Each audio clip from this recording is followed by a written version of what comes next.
Assalamualaikum warahmatullahi wabarakatuh. Selamat pagi anak-anakku semuanya. Apa kabarnya? Saya sapa dulu kalian kelas 10 SMK Farmasi Sehat Insan Perjuangan sama 10 Nautika Kapal Niaga.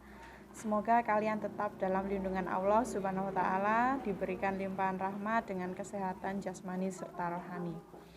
Baik anak-anak, pertemuan saya pagi hari ini akan melanjutkan materi minggu kemarin ya. Jika kemarin kalian sudah menemukan kalimat opini sama fakta dalam teks eksposisi, pagi hari ini saya akan membahas tentang mengungkapkan struktur teks eksposisi. Jadi, teks eksposisi merupakan teks yang dibangun oleh pendapat atau opini. Jadi anak-anak, untuk teks eksposisi itu tidak lepas dengan kalimat fakta ataupun opini ya. Sejalan dengan isi teks eksposisi, struktur teks eksposisi meliputi yang pertama yaitu tesis atau pernyataan pendapat. Sedangkan yang kedua yaitu argumentasi dan yang ketiga penegasan ulang. Ingat ya, jadi yang pertama tadi apa? Struktur dari teks eksposisi. Jadi yang pertama adalah pernyataan pendapat ya. Pernyataan pendapat, dan yang kedua adalah argumentasi. Yang ketiga penegasan ulang. Nah, tesis atau pernyataan pendapat adalah bagian pembuka dalam teks eksposisi. Bagian tersebut berisi pendapat umum yang disampaikan penulis terhadap permasalahan yang diangkat dalam teks eksposisi. Nah, argumentasi merupakan unsur penjelas untuk mendukung tesis yang disampaikan. Argumentasi dapat berupa alasan logis, data hasil temuan, fakta-fakta, bahkan pernyataan para ahli. Argumen yang baik harus mampu mendukung pendapat yang disampaikan penulis atau pembicara. Bagian terakhir adalah penegasan ulang, yaitu bagian yang bertujuan menegaskan pendapat awal serta menambah rekomendasi atau saran terhadap permasalahan yang diangkat. Berikut ini kamu akan belajar mengidentifikasi struktur teks eksposisi dari judul teks eksposisi pembangunan dalam dan bencana lingkungan ya. Tesis atau pernyataan pendapat. Nah, berikut adalah contoh analisis teks yang sudah sesuai struktur teks eksposisi ya. Jadi yang pertama ini tesis pernyataan pendapat, silahkan dicermati untuk kalimat serta bahasanya, strukturnya bagaimana. Sedangkan untuk yang kedua yaitu argumentasi. Nah, jadi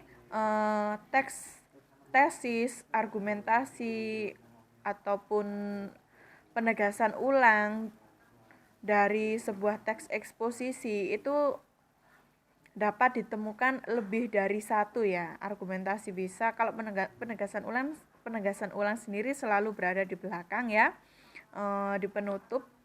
Jadi untuk penegasan ulang itu memang konsepnya merangkai dari pernyataan umum dan beberapa argumentasi atau pendapat-pendapat yang telah disampaikan di dalam teks.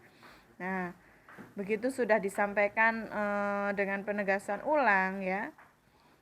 Di sini bisa kita pahami dari kalimat atau katanya, tesis, pernyataan pendapatnya. Bumi saat ini sedang menghadapi berbagai masalah lingkungan yang serius. Nah, masalah lingkungan yang utama adalah ledakan jumlah penduduk, penipisan sumber daya alam, perubahan iklim global, kepunahan tumbuhan dan hewan, kerusakan habitat alam, serta peningkatan polusi dan kemiskinan. Dari hal itu dapat dibayangkan kepada besar kerusakan alam yang terjadi karena jumlah populasi yang besar, konsumsi sumber daya alam populasi yang besar, konsumsi sumber daya alam dan polusi yang meningkat. Nah, di sini anak-anak kita cermati kalimat awalnya. Bumi saat ini sedang menghadapi berbagai masalah lingkungan yang serius.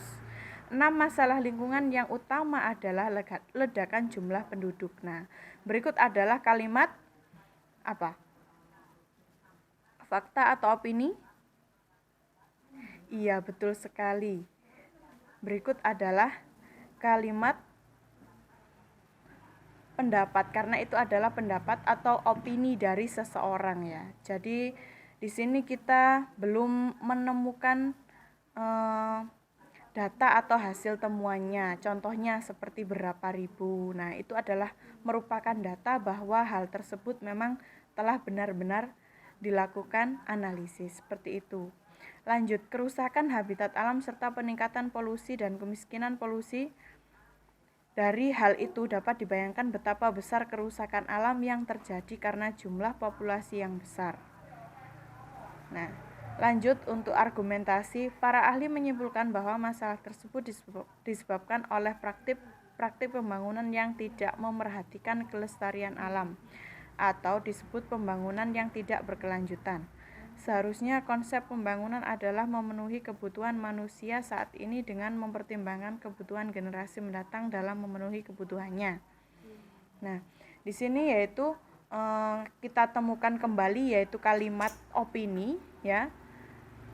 Bisa disebut kalimat opini, kita cermati dari kata-katanya dari awal ya. Para ahli menyimpulkan bahwa masalah tersebut disebabkan oleh praktik pembangunan. Jadi di sini kita belum menemukan argumentasi yang logis atau hasil dari temuan seseorang, barulah kita bisa menyebutnya dengan fakta. Berikut ada argumen-argumen lagi, beberapa contoh argumen, silakan dipahami struktur bahasanya ya, agar kalian bisa membedakan mana tesis atau pernyataan pendapat, argumentasi-argumentasi pendukung, serta penegasan ulang. Kita cermati bahasa atau segi kebahasaan dari penegasan ulang ya, yang bisa dikatakan struktur atau penutup dari teks eksposisi. Masalah lingkungan di atas merupakan masalah serius yang harus segera diatasi. Meskipun tidak mungkin mengatasi keenam masalah utama lingkungan tersebut, setidaknya harus dicari solusi untuk mencegah bertambahnya buruknya kondisi bumi. Nah, dari teks tersebut ya, analisis struktur teks, silahkan anak-anak kita cermati, kita pahami. Dan untuk materi kali ini tugasnya yaitu silahkan membuat peta konsep saja.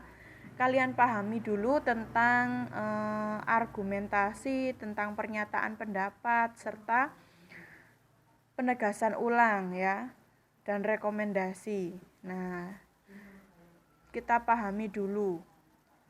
Untuk pertemuan berikutnya saya sampaikan di sini ya.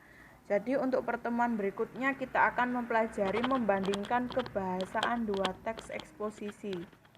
Jadi kita pahami tentang kebahasaannya.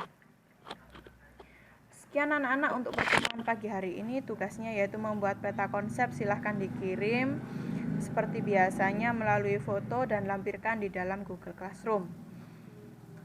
Untuk anak-anak yang belum menyelesaikan tugasnya minggu kemarin, saya tunggu sampai akhir bulan Agustus ya. Silahkan dilengkapi untuk melengkapi nilai-nilai tugasnya ya. Sekian untuk pagi hari ini, saya akhiri. Wassalamualaikum warahmatullahi wabarakatuh.